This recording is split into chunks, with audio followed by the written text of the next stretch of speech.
Welcome back to the deep dive. If you or anyone you know is thinking about a major life shift, I mean specifically an international move, Yeah. you are probably looking at a huge pile of paperwork. Oh, absolutely. A mountain of it. Yeah, you've got that common checklist, right? You're tracking jobs, securing visas, scouting for housing, and of course, dealing with all the school admissions forms. That's the stuff you see. That's the visible part of the iceberg. Exactly. And today, we're shining a very necessary light on the single most critical hidden trap that so often derails academic futures. It's the one item almost everyone misses in that migration frenzy, at least until it's far too late. And it's something so simple, but so unforgiving. The exam calendar. It truly is the hidden shock of migration planning. Families, they operate under this assumption that if they find a good school and the child speaks the language, everything else will just sort of fall into place. Right, that the system will accommodate them. Exactly. But our analysis, and this is drawn from the experiences of global mobility experts, academic bodies, it shows that families are consistently blindsided. They realize, way too late, that their timeline just doesn't work for the system they're trying to enter or even the one they're leaving. We're talking about that sinking feeling, that painful realization that pops up right at the end of a move. You hear things like, wait, the exam dates don't align, or the board won't allow a change, not for any reason. Or the most devastating one. Yeah. The one that just stops everything cold. Oh, I missed the registration window. That last one is a total administrative failure. And it sends the family into an absolute panic. I mean, we are talking about the real possibility of sacrificing an entire academic year. Or even delaying a university start. Yes, all because of a fixed bureaucratic deadline you missed while you were busy coordinating shipping containers and passport renewals. And this brings us to the central and painful truth of this deep dive. It's something every migrating family needs to, tattoo onto their planning whiteboard. I like that. What is it? Exams don't move for families. The family must reorganize their life, their jobs, their flights around the immovable, centralized examination schedule. Okay, let's unpack that. I think we need to define the mission here.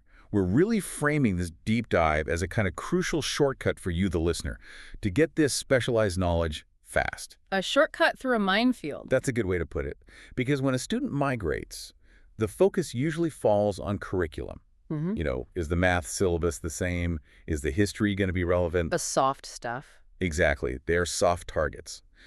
Those issues, surprisingly, are bridgeable. You can hire a tutor, you can catch up on a few chapters, you can improve your language skills. And assessment logistics, the actual dates and deadlines. That's where the system becomes an absolute brick wall. It's not flexible at all. Precisely. They are non-negotiable, hard lines drawn in the sand by these huge centralized bureaucratic boards. So our mission today is to give you a practical, reality-checked framework. We want to help you understand why, in the grand calculus of a successful migration, assessment logistics trump curriculum alignment every single time. And if you don't get that... If you don't get that, yeah. Your move becomes what we call a high-stakes logistical gamble, and you're gambling with your child's future. When we think about school, we picture, classrooms, engaged learning, responsive teachers, maybe a dynamic curriculum. Those things feel flexible, human, adaptable. They're designed around the student, ideally. Right. But when we pivot to talking about exams, and I mean the big ones, the high-stakes nationally or globally coordinated ones like CBSE, state boards, the IB, we are entering a totally different world. A total different domain. Yeah. Absolutely. The first conceptual shift that everyone needs to make is to understand that these exams are not flexible learning moments. They're not. They are fixed administrative systems. Systems, not experiences. Exactly. They're designed for scale and for security. You should think of them less as a test of your child's individual knowledge and more like a massive synchronized bureaucratic audit. An audit of the entire country's educational output or the whole global systems output? Yes, a bureaucratic audit run by a global clock and a calendar, and it's worldwide. The common assumption, though, and you hear this all the time, is surely my child's individual circumstances, my job transfer, a family emergency, surely that warrants an exception. So why can't they get one? What are the actual mechanics that make these systems so, frankly, brutally rigid? The rigidity is institutional. It's not personal. The system isn't trying to be difficult. It's just built a certain way. And it stems from four core non-negotiable mechanical elements. Okay, let's break them down. First, you have centralized registration deadlines. These aren't arbitrary. They're necessary to print millions of papers, to allocate security codes, to assign examiner groups, to manage all the student data. So if your registration is late? If you're late, the entire chain reaction fails. The system can't process you. Okay, that's one. What's next? Second, mandated center availability. This is huge for international systems like CBSE or IB. The exam has to take place in an authorized, verified, secure location, a place that meets the board's specific infrastructural requirements. You can't just rent a community hall or have a local librarian watch over the test. Absolutely not. It has to be an accredited center. Third, and this is probably the most important, there are strict security protocols. What does that entail? We're talking about timed paper delivery, chain of custody documentation, specific proctor training, and all of it has to be uniform across every single testing location on the planet. So if they bend the rules for one family in Dubai, They fundamentally compromise the integrity of the entire exam process for everyone else in, say, Dublin or Delhi. They can't do it. so it's like a highly secure, synchronized global banking system. You can't just call up the bank manager and ask them to reschedule the year-end audit because you decided to change cities. That's a perfect analogy. That's exactly it. If any single piece of that massive interlocking structure fails because of your personal migration timeline, the system can't absorb it. It just rejects the student's application for that session. It's not personal, it's procedural. The system is designed for the stability and security of millions, not for the logistical needs of one family crossing an ocean. Okay, so let's synthesize these dangers. When the migration timing is off, there are three clear risks that can just absolutely derail a student's academic path. I think identifying these is key because this is where the planning really breaks down. Right. The first risk is the most intuitive one. It's the date clash. Being on a plane when you're supposed to be in an exam hall? Pretty much. It's being physically forced to move or travel or just be in transit during the actual mandatory examination periods. For example, a family secures a fantastic new job that starts mid-March, which happens to be precisely when the final board exams begin. And a date clash isn't just about missing one paper, is it? No, it's the sheer psychological impossibility of it. How can you focus on high-stakes exams while you're packing boxes, saying your goodbyes, dealing with customs forms? The board isn't going to reschedule your chemistry practical because your moving company was late. Or because you have a visa appointment you can't miss? Never. The deadline is the deadline. The date is the date. That's the most visceral risk, I think. But the next one is maybe more complex, especially for international moves when you're leaving a national system. That would be the center mismatch. This is when you arrive in your new location, say Sydney or Toronto, and you realize you can't find an approved registered exam center that is authorized to administer your specific board's exam. This sounds particularly painful for families coming from, say, a state board system. It's acutely painful then. Or even with CBSE, if you're moving to a region that just doesn't have many affiliated schools. So let me get this straight. It's not just about finding a school that teaches the curriculum. Not at all. It's about finding a school that has the specific contractual, logistical, and often legal agreement with the board to host your child for that specific exam session. Yes. They need the secure storage for the papers. They need the trained proctors. They need the administrative bandwidth to handle the paperwork. It's a huge undertaking for a school. Okay, so that's the second risk. What's the third? The third risk is the one that often hits a family months before a date clash even becomes a threat. It's the eligibility cutoff. The registration deadline we mentioned earlier. Exactly. It's missing the strict board registration deadlines required to even be allowed to sit the exams in the first place.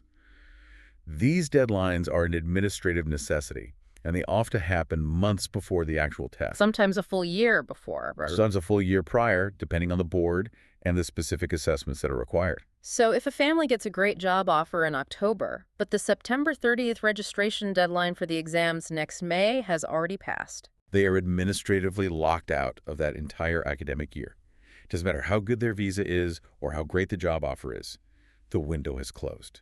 And the stakes here are just incredibly high. They're catastrophic. Yeah. Our research confirms that any one of these three risks, the date clash, the center mismatch, or the eligibility cutoff, can lead to delaying graduation by a full year. Or it can force a repetition of the entire grade. Wait, what do you mean repetition? Even if they pass the classes? Yes, the child might have to repeat a class they already passed just to align with the new system's requirements and get back on the right exam cycle. That sounds psychologically damaging. It is. It causes significant and long-lasting strain, stress, and this feeling of failure Hmm. because they're not progressing with their peers. This is where I want to pause and bring up what the sources call the parent mistake. It's the natural human response to this crushing reality. Right. The parent mistake is walking into the new school, usually in the middle of a crisis, and asking the wrong question. And that question is? Will the school adjust for us? I hear you, but that sounds a little cynical. Surely, in this age of global education, there must be some kind of common exception, maybe a humanitarian transfer process. Is the bureaucracy really that absolute? Why can't the school just bend the rules a little? It's not about cynicism. It's really about administrative law. The hierarchy here is ruthlessly clear. Schools do not control boards. The board is the ultimate authority. The national, state, or international board dictates all the terms: assessment, security, registration. And the boards, by their very design, operate under specific regulations that do not allow for individual family exceptions. They have to prioritize fairness and security across millions of students over personalized flexibility for one case. Help me understand the counter-argument, though. If a school wants to help a family, what specific board regulation physically stops them from doing it? It's often the regulation tied to the chain of security and their accreditation status. Think about it. If a board like CBSE or IB allows a student to register late, they have to produce a whole new set of secure exam papers, assign an external examiner ID, ensure the exam is proctored by verified staff. The whole system has to be activated for one person. And the school can't just do it on their own. The moment the school acts outside their contractual agreement with the board, say, by accepting a late registration, they risk losing their entire affiliation status. Which would jeopardize every other student in that school. Exactly. The risk is just too high for a sympathetic principal to take. Their hands are completely tied by a legal and administrative contract. So the conclusion here is, it's harsh, but it's vital. Migration planning without first meticulously mapping out the assessment logistics is pure educational gambling. That's it.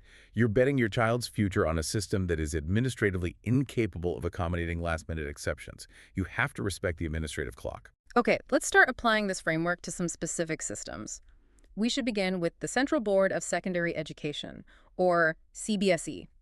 It's one of the most widely recognized systems, especially for families moving internationally from India. Right, and the CBSE structure is a classic case study in this. It's a system of centralized predictability that's married to this inherent structural rigidity when it comes to migration. What do you mean by that? Well, it dictates fixed annual public exams for the really high-stakes years, grades 10 and 12. These dates are centrally coordinated. And a major advantage of the system is its clarity. The dates are usually announced way in advance, and they're rarely, if ever, changed. So that predictability is a strength, but only for stability within the system. Precisely. If you are inside India and you're just following the calendar, you know exactly what's coming and when. But the moment you decide to take that predictable system and move it abroad, that's where the complexity explodes. And the major hurdle, as we just discussed, is that center mismatch risk. Absolutely. We really need to dismantle the major misconception here, this belief that a child can write from anywhere. Because CBSE is global. Because it's a globally recognized curriculum, parents assume they can just enroll in any local international school abroad and then just show up to write the exam. And that is fundamentally incorrect. Fundamentally, the reality is far, far stricter, and it's all driven by those needs for security and verification. Okay, so let's clarify the non-negotiable requirements for writing CBSE exams from abroad. This is the center mismatch risk in practice. Right. To write the CBSE board exams from abroad, our research points to three absolutely non-negotiable criteria. First, the student must be enrolled in a specific CBSE-affiliated overseas school. It's not a choice of curriculum. It's a choice of institution, one with a contractual relationship with the board. Exactly. If the school isn't affiliated, the student cannot sit the exams there, period. Okay, that's number one. Second, the registration must be completed on time. And I mean meticulously on time via that affiliated school. The student can't register independently. The school manages the entire submission process, which includes things like internal assessment marks and fee submissions. And number three. And third, the exam center availability must exist and be confirmed.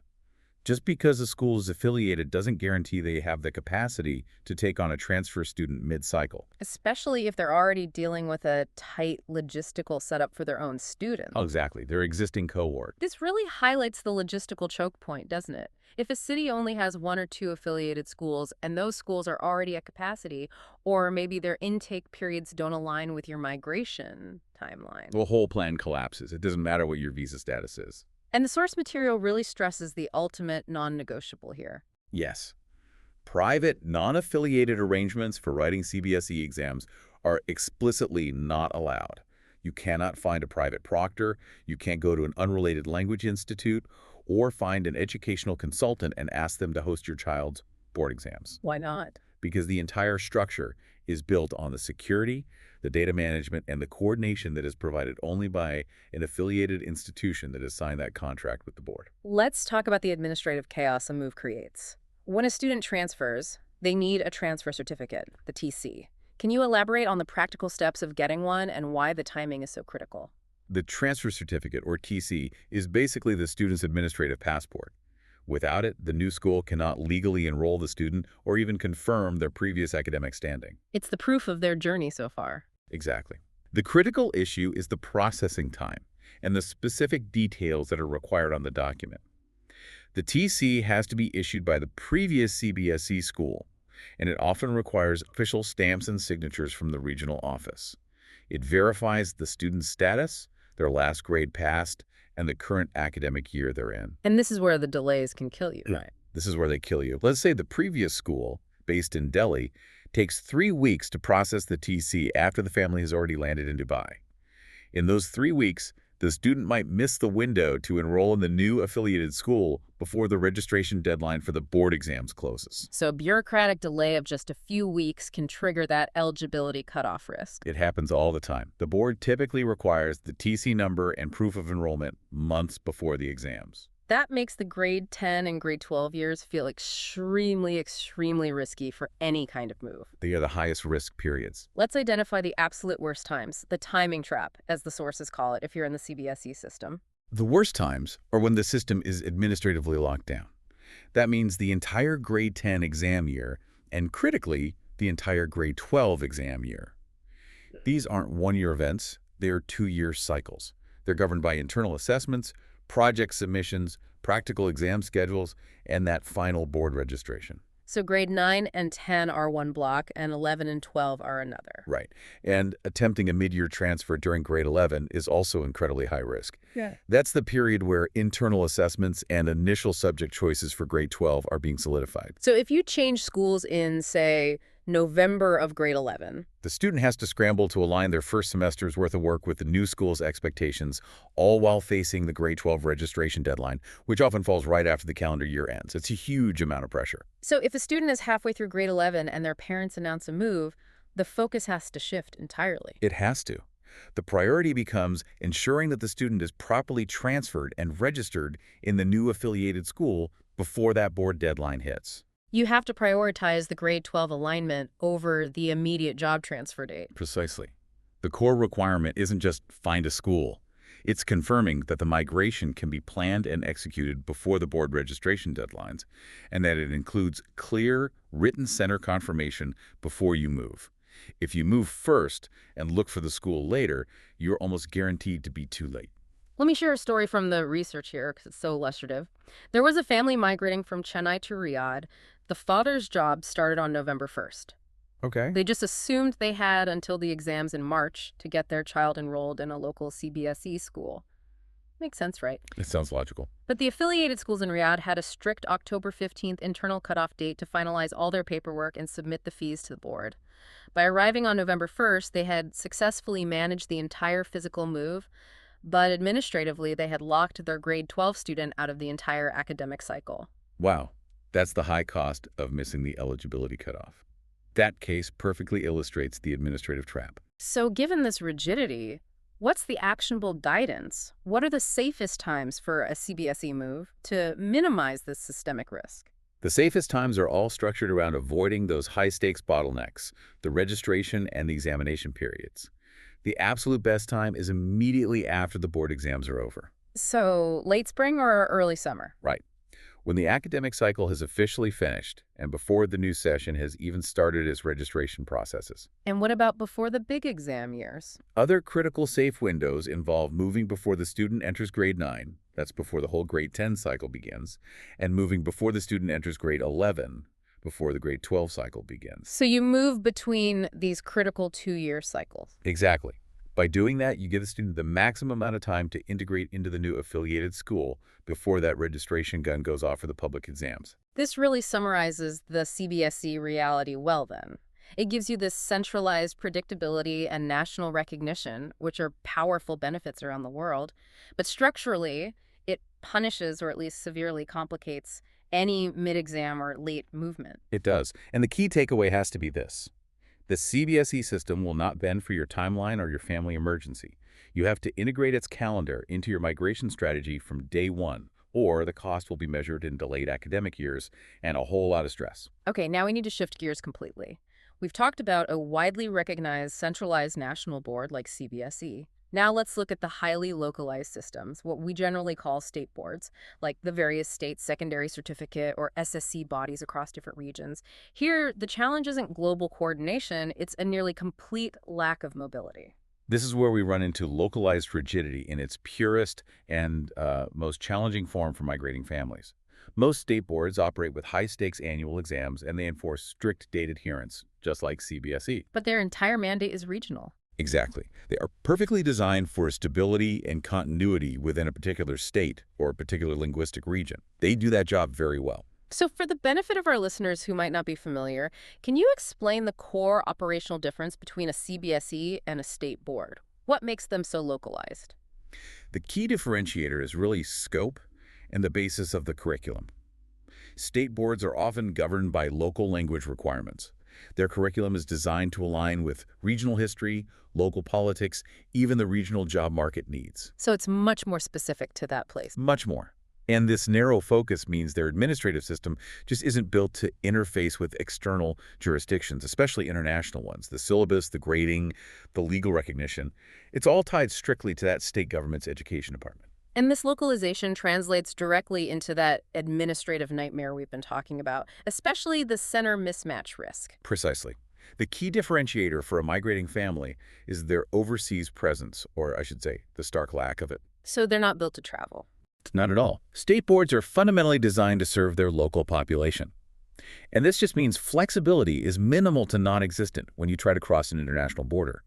Unlike CBSE, which has spent decades establishing affiliated centers abroad to manage security and logistics, state boards have no such mechanism. Can you detail the consequences of that? Why is just getting a transcript or finding an exam center so impossible once you've left the state or the country? Well, the consequences, based on the case studies we reviewed, are stark, and they're often insurmountable. First, overseas exam centers generally do not exist for state board exams. At all. The logistics required, secure storage for question papers, state-authorized proctors, specific regional language testing materials, it's just too complex and expensive to replicate abroad for a handful of students. It's not financially viable. And what about private proctoring? Could that be a workaround? That's a long-shot hope, even for some CBSE students. For state boards, it's typically disallowed entirely. Furthermore, the marks or credits from a localized state board system have very limited, often zero, recognition by international universities or schools. Unless you go through a complex accreditation process. A very complex, very time-consuming process. And what about just getting the official documents, like transcripts, from abroad? If the system is so localized, how hard is it for a parent sitting in London to get official proof of their child's academic standing from a regional board back in India? It becomes extremely challenging. These administrative systems often aren't digitized or streamlined for international requests. You often need to physically apply or sometimes even physically visit the state education department or your original school to get the paperwork. And that can take months. Months. And even then, if the documents are not submitted in the specific format that the new country's educational bodies recognize, they're often just rejected. This makes credit transfer highly difficult, if not impossible. So the immediate consequence is this really harsh choice. Families are either forced to delay their international migration plans until after the academic year is completely finished. Weird. Or They have to intentionally accept that their child will delay their academic progression by a full year. They have to build in that time to let them transition into a new, locally accessible system once they arrive. That is a profound trade-off. It really Yeah. is. You're weighing a career opportunity or a visa against holding your child back academically. This means you have to make a highly strategic migration decision much, much earlier in the planning cycle. So for those families tied to a state board system, what is the strategic advice? What's the golden rule for timing this kind of move? The golden rule is absolute. Migrate after the annual exams, not before. You must complete the academic cycle fully, get the final official pass certificate in your hand before you introduce the disruption of a move. Anything less than that risks losing the entire year's accreditation. Yes. And if the move is absolutely unavoidable and has to happen mid-year, say, in November, then the family needs to plan for a deliberate academic pause. What does that look like? They need to just accept that the student will likely need to restart that academic year upon arrival in the new location. This ensures they have proper alignment and preparation for the local board exams there, whether it's CBSE, IEB, or a foreign national curriculum. But is there a more proactive strategy, something parents can do years in advance if they even think a global move might be in their future? Yes, and this is probably the most valuable long-term advice for anyone in this situation. The proactive strategy is to bridge the student into a more internationally recognized system, like a CBSE or an IB school, before they hit those critical high-stakes exam years. So before grade 9 or before grade 11? Exactly. It requires foresight, but it massively, massively improves your mobility down the road. Furthermore, you have to remember that transitioning from a state board curriculum to an international one often requires a bridging period, a minimum of 6 months, sometimes more, to catch up on subject matter. Especially if the medium of instruction changes, or if the new board expects higher-level critical thinking skills that just weren't emphasized in the state board's testing format. That makes the state board reality check a tough pill to swallow, but a necessary one. They're excellent for local continuity, for predictable progression within that state. But when you look globally, they are simply not migration-friendly. The very stability they offer within the region becomes the limitation on mobility outside of it. So parents have to plan their academic exit years very early, or just accept the trade-offs. They have to. You cannot assume the new school or the new country will recognize credits based solely on a state board mark sheet. It's a dangerous assumption to make. Okay, so we've covered the nationally focused CBSE and the regionally focused state boards. Now let's move to the global heavyweight, the International Baccalaureate, or IB. I think the common assumption here is that because the IB operates everywhere, it must be the most flexible for migrating families. Right. And that is the paradox. As our research shows, the IB carries its own very specific paradox.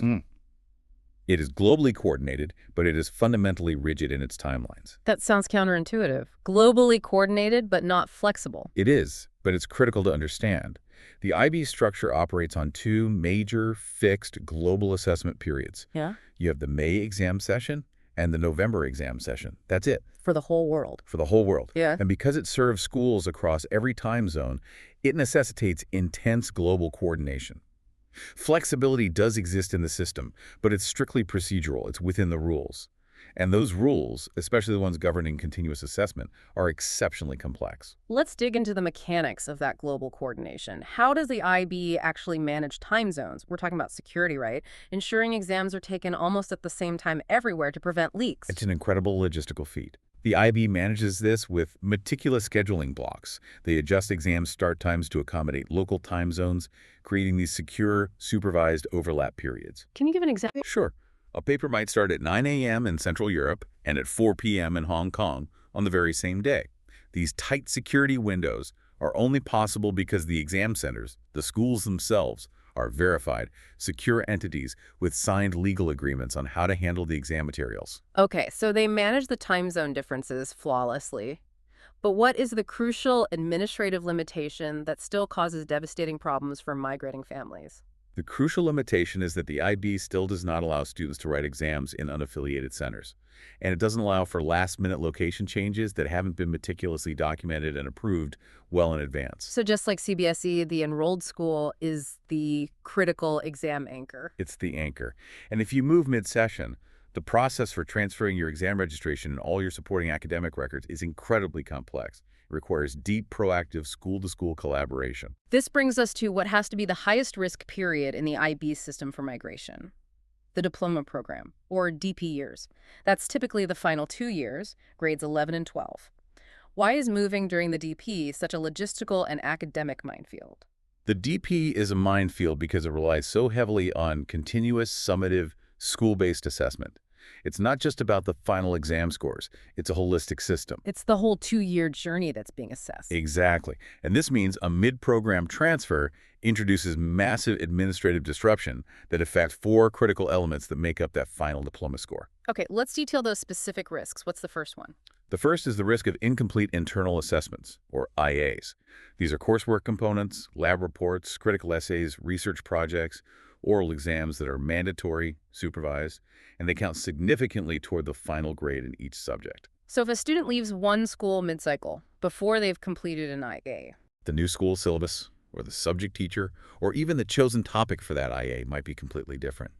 And that work, all those hours, can be invalidated. and since the IA can account for, what, 20–30% of the final grade in a subject? It can. It's a massive academic hole that you cannot fix by just writing a better final exam. So for a migrating family, what do they have to transfer? Not just the grade. Not just the grade. They have to transfer the actual documentation. The specific IA rubric the teacher used, the teacher's commentary, evidence of supervision. The new school then has to assess the validity of all that transferred work, a process that can take weeks. And it might result in the student having to restart the entire IA from scratch. It often does, under the new school's direct supervision. Okay, that's a huge risk. What's the second one? The second is fundamental subject misalignment. Even within the global IB framework, specific curriculum details can vary between schools, especially the choices between higher-level HL and standard-level SL subjects. Give me an example of that. Let's say you're moving from a school that offered IB history HL, focused on European history. You move to a school where their history HL is focused on Southeast Asian history. Trying to bridge that gap mid-program is virtually impossible without intense tutoring and immense academic pressure. We've also seen stories in the research about subject language issues. If a student was taking a subject through a specific language medium, does that complicate the transfer? It absolutely does. If a student was enrolled in, say, a Spanish medium IB school in South America, and they transferred to an English medium IB school in Asia, even if the subject is the same, let's say physics, the entire lexicon, the notation, the required language for all the assessments might be different. And the new school might refuse the transfer on that basis. They might, until the student proves fluency in the instructional language required for assessment submission. Okay, so that's 2 risks. What's the third? This one seems particularly high stakes for university applicants. It is. It's the loss of predicted grades. Predicted grades are essential for university applications all over the world, particularly to institutions in the UK and North America. They're often required before the final IB results are released in July. And if the student transfers mid-DP? The new school may not have sufficient confidence or enough continuous data on that student's performance to issue accurate, robust, predicted grades. They don't know the student. And that can instantly jeopardize the student's college applications. It forces them to apply only to institutions that will accept final grades later in the year, which can be very limiting. And finally, the ultimate administrative consequence if this whole transfer process just fails completely. The fourth risk is forced deferrals of exam sessions. If the administrative chaos in complete IAs, unverified grades, mismatched deadlines is just too great, the IB system may force the student to push their final exams from the May session to the November session. Or even to the following year. Or even to the following year. And that causes a significant gap in their academic progression and can severely impact their university entry timeline. So the crucial point then is that the IB system, because of its depth of continuous assessment, does not allow a student to simply restart their learning mid-DP. You can't. You can't just hit the pause button on 2 years of integrated academic work and then seamlessly resume that complex course load 6 months later in a new school, in a new country. That holistic integrated nature is its strength for learning. But it's a structural weakness for unplanned mobility. The integration of the IAs, the extended essay, theory of knowledge, CAS requirements, it all makes the second year of the DP virtually immovable. So since it reward organized planning, what are the optimal conditions for a successful IB transfer? When does it work safely? The IB rewards early, organized planning. This means movement should ideally happen between program phases. For example, a clean administrative break between the middle years program, MYP, and the start of the diploma program, SDP. Exactly. A student moving right before they start grade 11 has the best chance of a smooth alignment. And the timing has to align with the exam sessions. Perfectly. With the chosen exam session, May or November, and all the corresponding registration deadlines, which are often months in advance. And this demands that all the documentation transfers cleanly and completely. And this isn't just a transcript. Oh, no. It has to include all records of completed IAs, final grades for earlier subjects, and the basis for any predicted scores that were issued. And this requires intense, proactive collaboration between the two schools, not just a single email. It absolutely does. The two schools have to coordinate the transfer of records early in the process. They have to confirm that the new school can accept the student's specific combination of courses and the level of work they've completed. How far in advance should this process start? The complexity of an IBDP migration makes it a process that should probably start 9 to 12 months before the physical move is even planned. So the IB paradox holds true. It manages time zones with incredible precision, which makes it feel accessible anywhere in the world. But the underlying academic timelines and those school-based assessment requirements, they are completely non-negotiable. It rewards early, organized planning, not emergency moves. Yeah. So we've spent this deep dive covering the administrative landscape. We've looked at the highly regulated CBSE, the highly localized state boards, and the globally coordinated but internally rigid ID. Before we wrap up, I think we want to provide you, the listener, with a final actionable framework. Right. A set of 4 essential questions that you absolutely must ask yourself before you even start planning any physical move. Think of it as your final administrative checklist. I like that. It's a non-negotiable gate you have to pass through. And if you can't answer these 4 questions with concrete, documentary certainty, the research suggests your migration plan is incomplete and you're operating at a very high risk level. Okay, question 1. This is about the time horizon. Which high-stakes exams fall in the next 18 months? Not just 6 months out. No, don't just look at the immediate term. You have to look deep into the registration windows and the exam periods for the following year, because registration often opens a year in advance. That 18-month window is your zone of administrative danger. Okay, that's question 1. Question 2 is about location specificity. Where, specifically, will my child physically write those exams? And we don't mean which country or even which city. You need the name and the address of the approved affiliated center. The name of the institution and its confirmed contractual ability to host your child for those specific papers. Yes. Question 3, this is the validation of commitment. Is the exam center confirmation secured in writing? Verbal assurances from a nice, sympathetic school administrator are not enough. Not nearly enough. You need the formal documentation from the board or the affiliated school. It has to state the student's confirmed registration, their enrollment status, and the confirmed examination center location. This is your legal protection. And the final one, question 4, is about timing compliance. Are the necessary board registrations and all the required coursework documentation complete before migration begins? If the registration deadline is October 1st and your flight leaves on October 15th, you have to have that registration finalized, confirmed, and paid for before you step onto that plane. Regardless of the stress of moving. Regardless of anything else. That has to be priority number 1. And we have to connect all this logistics back to the core human lesson here. I mean, migration is complex, it's stressful. But many of the physical and bureaucratic parts of it are, at the end of the day, reversible. That's true. Visas can be reapplied for, houses can be resold, jobs can eventually be resecured. The administrative pain of the move itself is often temporary. But academic disruption is so much more difficult to fix. You can't just buy back a lost year of high school. You can't retake a registration deadline that passed 6 months ago. The failure here is not in the child moving. It is in the parents underestimating the absolute unbending rigidity of these administrative exam logistics. It's about respecting the system that you're choosing to leave or to join. Recognizing its internal clock and working meticulously within its timelines. So here is our final provocative thought for you to consider and explore further as you plan your global move. In this high-stakes logistical environment, don't just plan with courage. Plan meticulously with calendars. Because in education, timing is not a mere logistical detail. It is destiny.